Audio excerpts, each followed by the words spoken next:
Hello everyone, I'm Lantro, here to submit a Splatoon 1 any percent speedrun for GDQ, and I've submitted this category a few times before, and every time I have, it's been a 49-minute speedrun, but it's different now. It's now, as you can see in this top right corner, it's a 28-minute speedrun, thanks to a massive new time save found by Messiah yet again, that completely revolutionized the category over the last month or so. And I think it would be great to show this off. So how does it all go down? Yeah, we start an intro. Nothing's changed here. Shoot some balloons, and you do some Splatoon movement. Cup of Joe.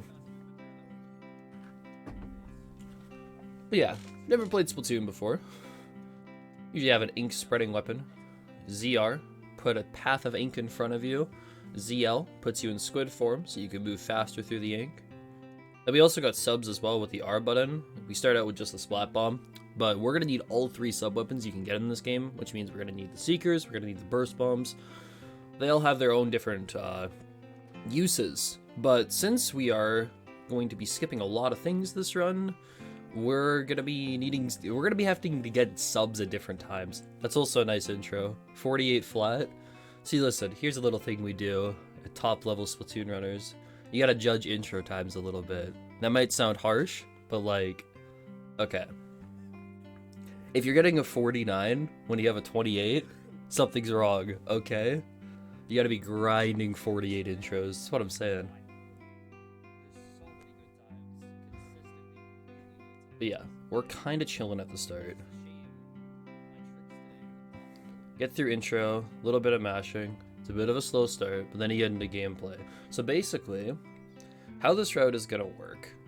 So previously in Splatoon 1 80% speedruns, you would do, your tutorial, your World 1, World 2, World 3, and World 3 had a few different skips in it and stages.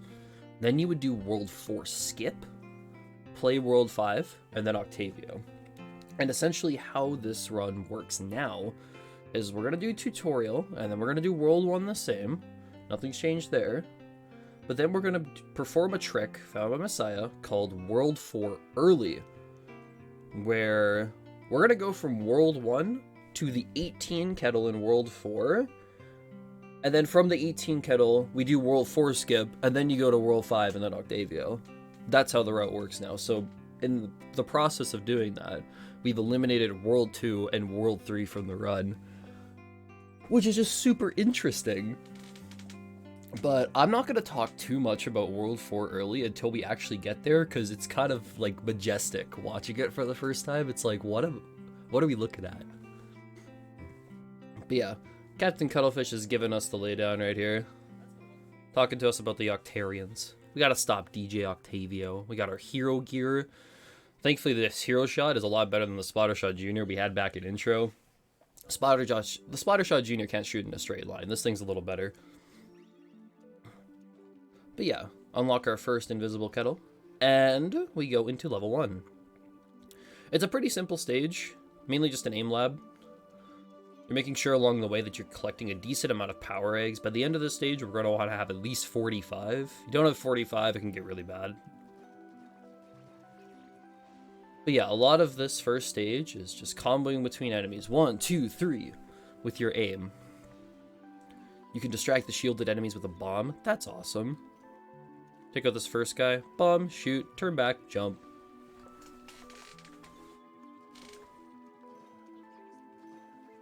And then yeah, we take care of this field of enemies.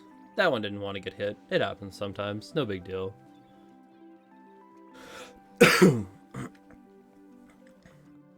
But yeah, here we have a lockbox that we have to unlock to go to the next area. And to do it, we gotta go get this key on this pedestal. I actually get tripped up a lot in my movement here. This is a really sloppy level 1. Now that I think about it.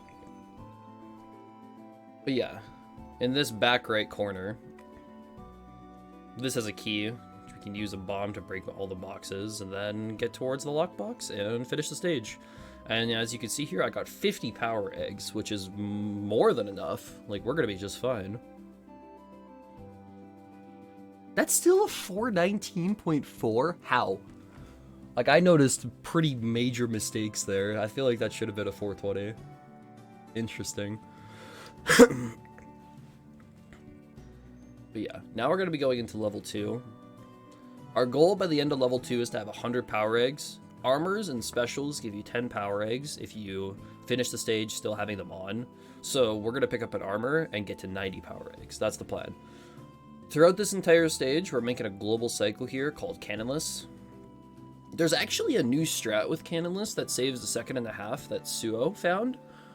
But when I did this run, it wasn't a thing yet. Suo found it a few days later. So if you're really fast with cannonless, you can actually like do the wall a little more efficiently at the end, which is something I'll definitely try to do in future runs.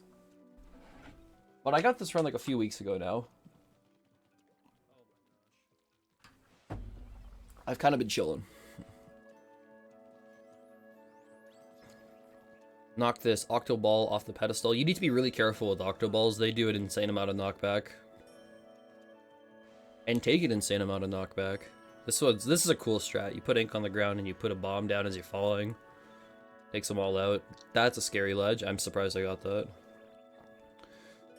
So yeah, here's the cannonless wall. Inking up this left side. Now what I could do here right now, because the wall is still pretty far to the right, I can jump off of this ledge again, get the top, and then ink this side wall. Let me do it with my mouse actually. So like this wall up here, you can jump off this ledge, fall down, ink the wall, then swim back up here, and then ink this little part of the wall, and that's the second and a half time save.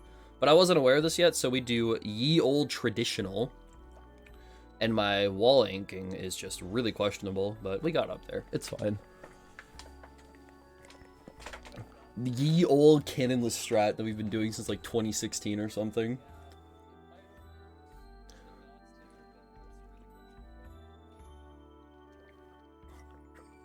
Level 3. Since we got 100 power eggs, we're going to unlock Seekers.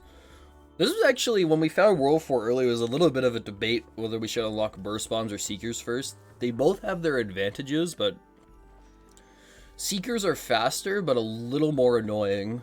And we're going to see why in a bit. A little less consistent, but worth the time save. It's like 5 seconds or something. But in level 3, it's got all these long straightaways. Perfect for Seekers. We're going to be going through here, taking out some enemies. Gotta be careful with these slopes. If you don't ink the very top of a slope in this game, you'll just fall down. We also got these ink rails. Oh boy, ink rails. You're gonna see the power of ink rails in just a second that Messiah found. Trick actually has a very interesting story because Messiah basically posted a screenshot of their Wii U gamepad saying, hey, I went from here in World 2 to here in World 4, but I can't take a video because my capture card's being weird. And within like 12 hours, someone recreated it. Like, someone I've never even heard of before on the Japanese side. And they just recreated it, had a video up on Twitter. And then Fuyo, like, made an input guide, basically. And then it all happened. Once Fuya made that input guide and realized, like, oh, we have to store, then it makes more sense. But that's level 3. Awesome use of Seekers, getting through ink. You can see how that would be annoying with Burst Bombs. That's the main reason why we don't do it. That's why the main reason we don't get Burst Bombs first. But yeah, now we're going to go into boss 1, Octostomp. I love this guy. You know why? Because every time you upload a Splatoon 1 speedrun without having a thumbnail on it, Octostomp, one of these first frames will become the thumbnail automatically. Like, check this out. Look at any other Splatoon 1 speedrun. It's literally this thumbnail right here of Octostomp just staring. I wonder if it's going to be the exact same one on this video. But we're going to be doing a trick here. Now that we have 2 subs called the Rapid Fire Glitch, you probably saw there that I was moving between my Splat Bomb and my Seeker on the D-pad. Essentially, oh my god, I haven't picked this thing up in a while. Essentially what that does, changing between subs on the D-pad, like you're going to see here, like in this fashion, or with your thumb, every time you change between a sub-weapon, it fires 1 extra shot out of the hero shot. So if you're really fast with it, you can do a ton of damage on boss tentacles really quickly, which is a massive help.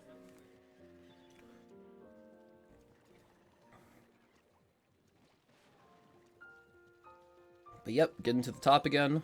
Quick RFG.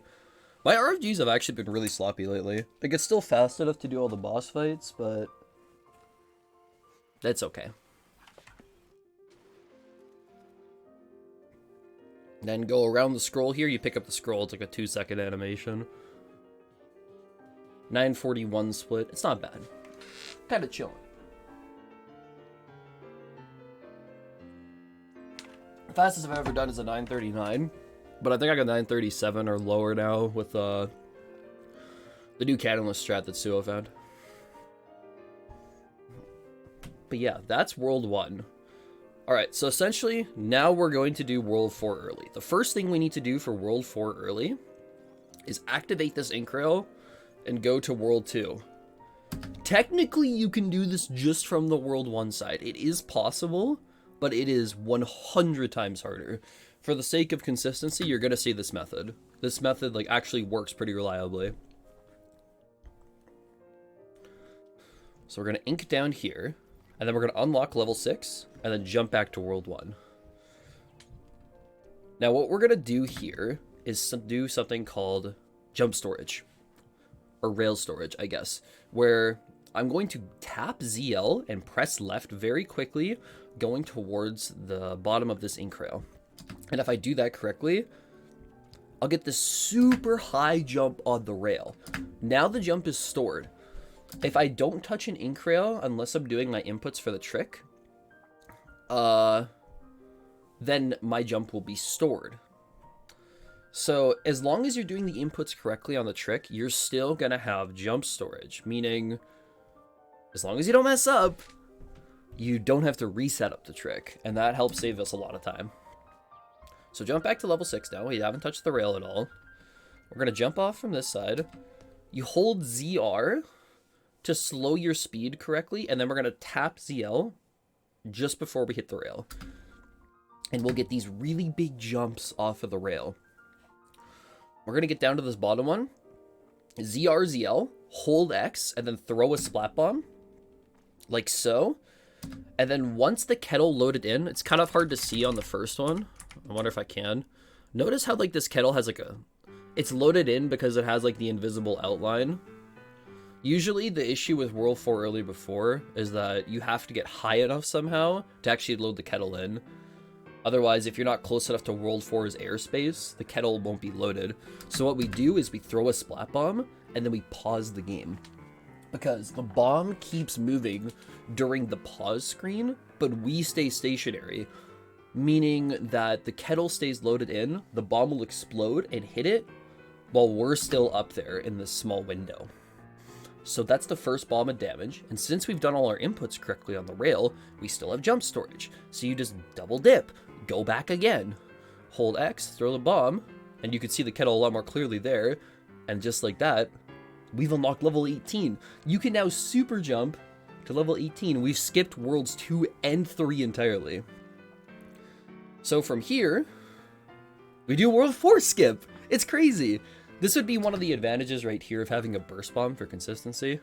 So you don't have to spend forever trying to ink this electric gate beside the World 4 barrier, but that was pretty good. It's a little inconsistent.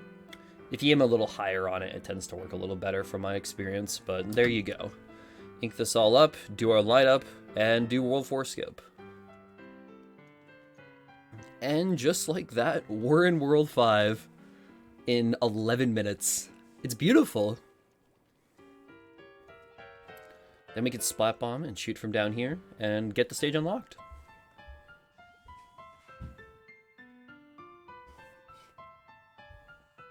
But yeah. Now we're going to be doing 24. There is actually a new cycle here called Scream Cycle, which I've done once before. We thought it was not very RTA valuable before, but... oh, needed. Thundy actually worked on Scream Cycle a lot without burst bombs and found out that the splat bombs are actually more useful here than the burst bombs are, funnily enough. So Scream Cycle isn't like that outrageous now, and it saves 11 seconds. So in future world record runs, it's going to be essential. But this run does not have it. But there is quite a bit of RNG involved, because you need shot RNG and enemies to like actually cooperate with you to be fast enough for Scream Cycle. So it's not like it's guaranteed at all, but I'll try it out for the fans. But this was before, I did this run before Thundy started playing Splatoon 1 again. And Thundy has a 29 now. I've been working on a lot of movement stuff, because Thundy is like kind of my rival from a lot of previous Splatoon runs that we've done, and is like extremely good at movement, so it makes sense that Thundy would like work on this and actually make Scream Cycle possible. But 24, when you're not doing Scream Cycle, is a very simple and easy stage. We're just trying to get to the end, and normal cycle has a ton of leeway in it, so you can even go so far as to pick up this armor in the orange box on the right. If you're low on power eggs for whatever reason and have to do normal cycle, you can break this box to always have enough power eggs to get burst bombs after this stage, because that's kind of the plan here.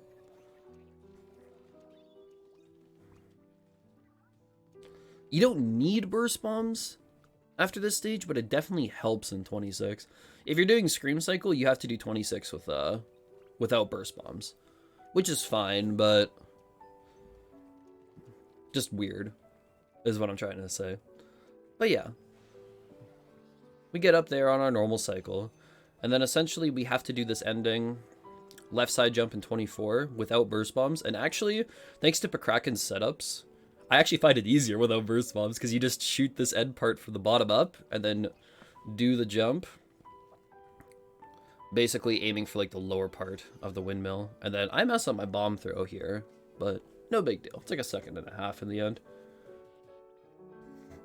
This is one of the things about this run. I had an extremely strong start, and then I made a lot of mistakes in World 5. But no big deal, you know? We're gonna unlock our burst bombs here. When we first made this route, people were asking, do we even need burst bombs at all in the first place? And almost no, but they help with your RFGs. They're super fast in 23 and 22, and have utility in a few other places. So since they're a pretty quick unlock, it's worth it.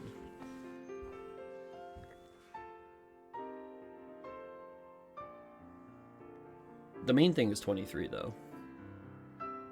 Also, usually when you have an Octoling or an Octo Striker cutscene, you would get the unskippable one in World 2, because you watch the one for the first time, and then the rest of them in the game are skippable. But since we haven't played Octo Striker levels in Worlds 2, 3, or 4, we get the unskippable ones in World 5, which is just kind of funny. Which, you know, definitely slows it down a bit, but that's no big deal.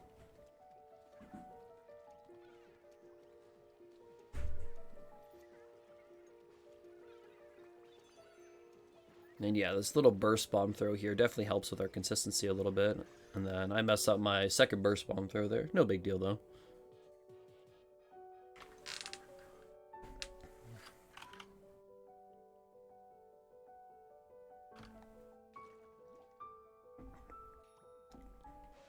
And then we do 27. This is actually a really interesting stage, because I think there's faster movement you can do here now and still get end manip. I don't remember if, I'm pretty sure I get end manip here. End manip works because the Octo Striker at the end of the stage is aggroed onto you for a certain amount of time throughout. So he's in a specific part of his ink strike animation, if that makes sense. Like, I was out of the ink for a long enough amount of time that he aggroes onto me, or is just about to aggro onto me before this cutscene, and that's gonna let him stay still to do an ink strike shot here, where I throw a burst bomb at the balloon, and he's still close enough to it because he was in that animation. Takes him out. Nice and clean.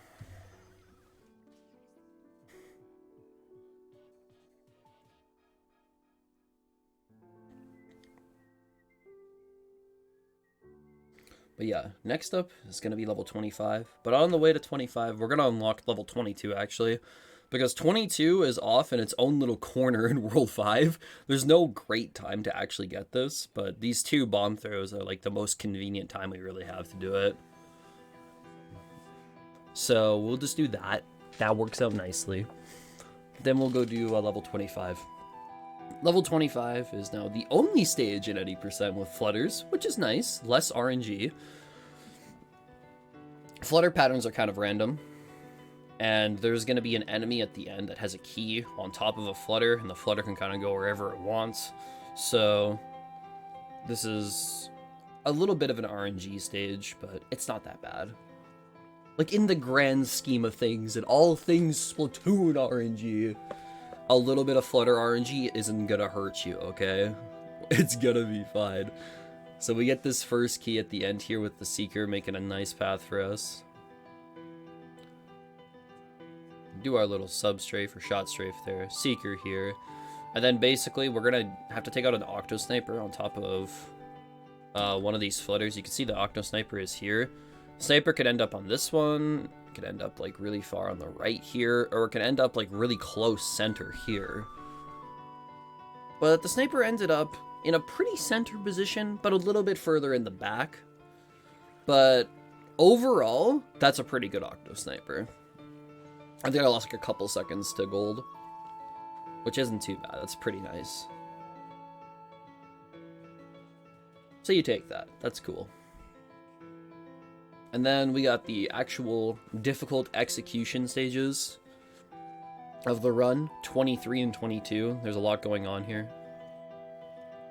And a lot of what I do here is actually Pokraken strats. Pokraken has the community gold in 23. Definitely the best at it here. I just kind of follow in his footsteps when it comes to 23.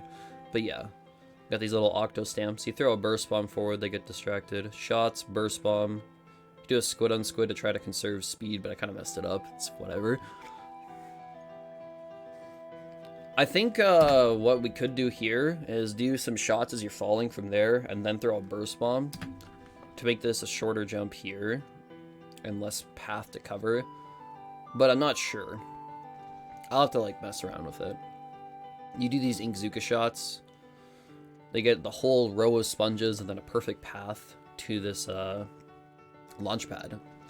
And you can do these jumps between here. You have to be careful with the sponges expanding, because it can clip you and cause you to lose all your speed and fall. I messed this up a little bit.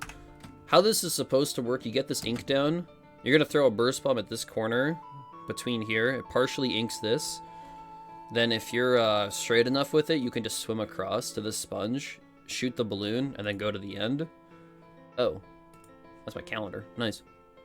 But I kind of mess up my angle, and I shoot too early, so I don't have enough speed to actually cross the gap. Then I have to do this, and that bomb gets really close to actually, like, completely ruining me, but it's fine.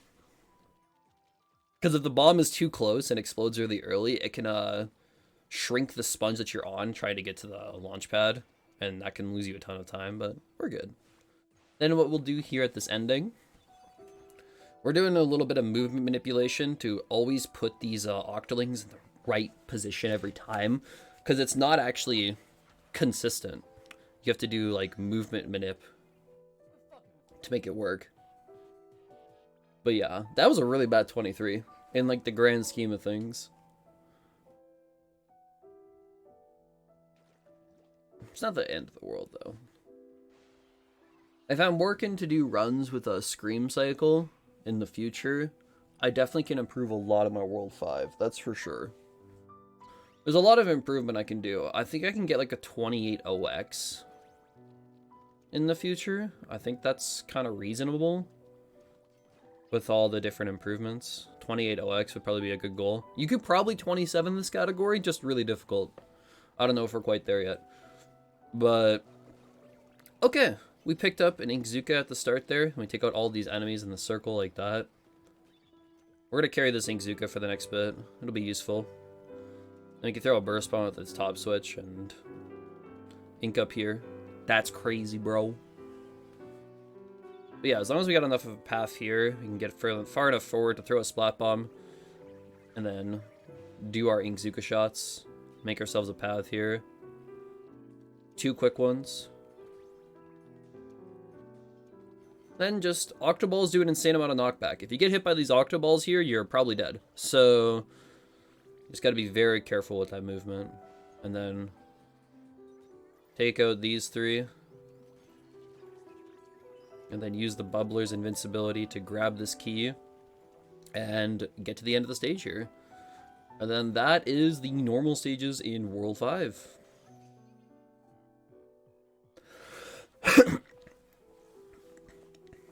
But yeah, pretty good pace.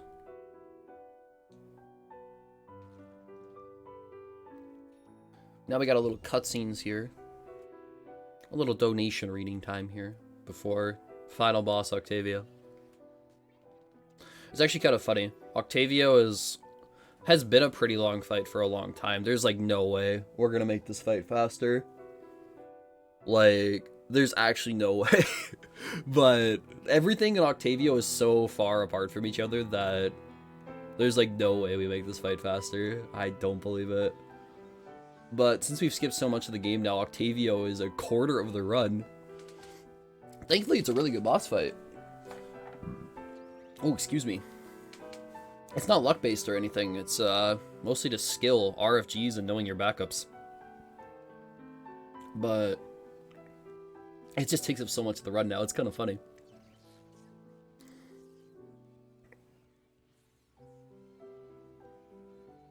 It's moments like this where I look to our Plink batter at the bottom of the screen. Look at him go. Plinking. And then you got Popsicle Cat. Popsicle Cat goes hard. And then you got Wet Dry World Cat over here, who's absolutely just flipping it out. But yeah, we're going to be doing Rapid Fire Glitch on a lot of fists here. Phase 1 is just single fists. So you just need to RFG. Inking to the side, so Octavio. It's more favorable alignment, basically, when you're lining up this RFG. The RFG hits faster when you do that movement. But then Octavio's going to fire out a subwoofer, and we're going to play some tennis.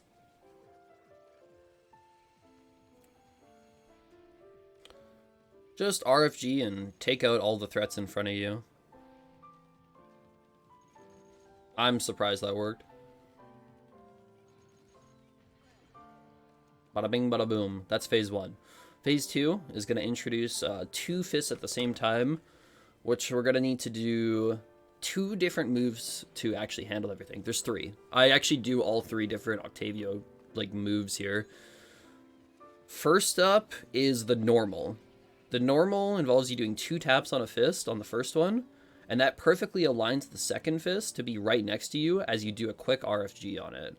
It does a standard amount of knockback, and it's the fastest way to take care of the fists. So that's cool, right? Then you got the fist skip, where you RFG the first one quickly, and then move to the second one, and then RFG that one, which is slower, but it does more knockback. Oh my. Lantro, calm down in the background. I got a little mad at myself. But yeah, subwoofers. Yeah, that's more like it. Subwoofers, awesome. Kind of chilling, even. That's phase 2. Now, I know I've watched this back a couple of times. I know I messed this up.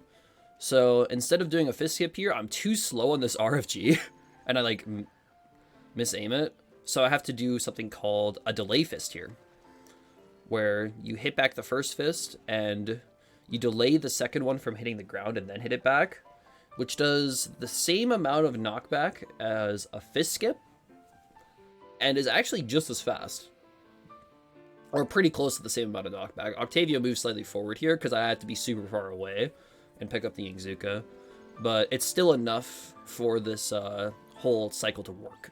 So if you mess up an RFG on a fist skip one, you can generally back it up with a delay fist.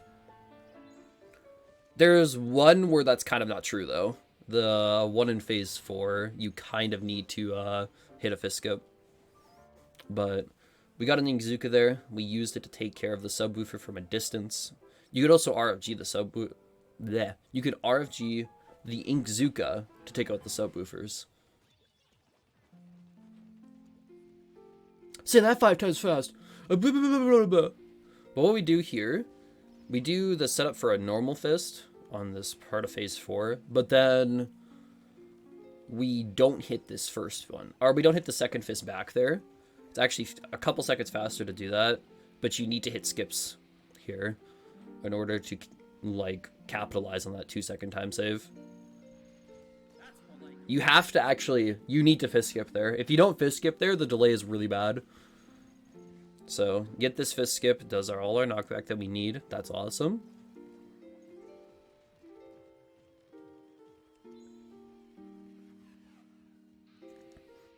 Cool. Just dodging attacks. And then we're gonna do a normal here. 1, 2, hold, and RFG. Now, so we picked up an Inkzuka back there. You'd think, oh, let's just use it here. Let's take out the subwoofer. But Octavio is actually super close to us here, to the point where we barely even have to move and we can just RFG the subwoofer. And since this is the last Inkzuka that you pick up in the fight, we're gonna save it for phase 5.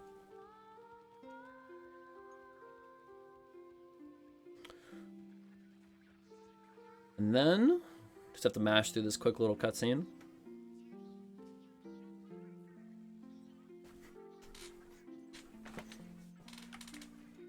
But yeah, now we're into phase 5, Octavio.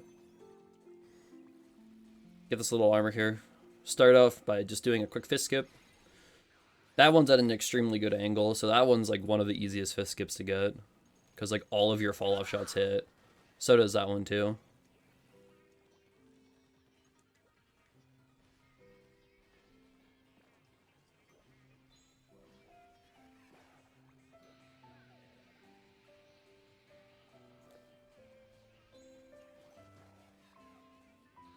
But then 1, 2, do a normal here. Hit all this back. And we're just gonna have to wait a while. Nice bitrate moment. This is what happens when you record at 4,000 bitrate in OBS. You just get extremely destroyed in Splatoon 1 on the final boss. You need like at least 6K or something for it to look like decent.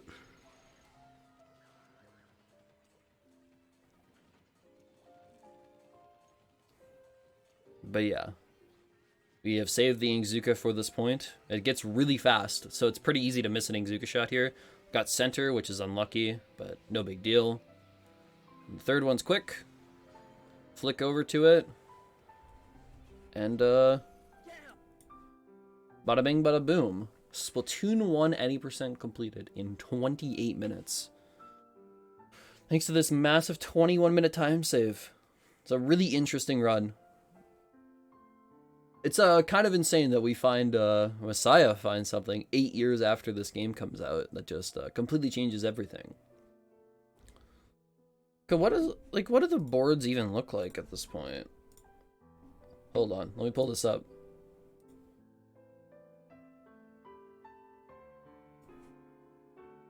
Because we went from like Moofish having world record a couple years ago, right? With like these times to like all of this happening.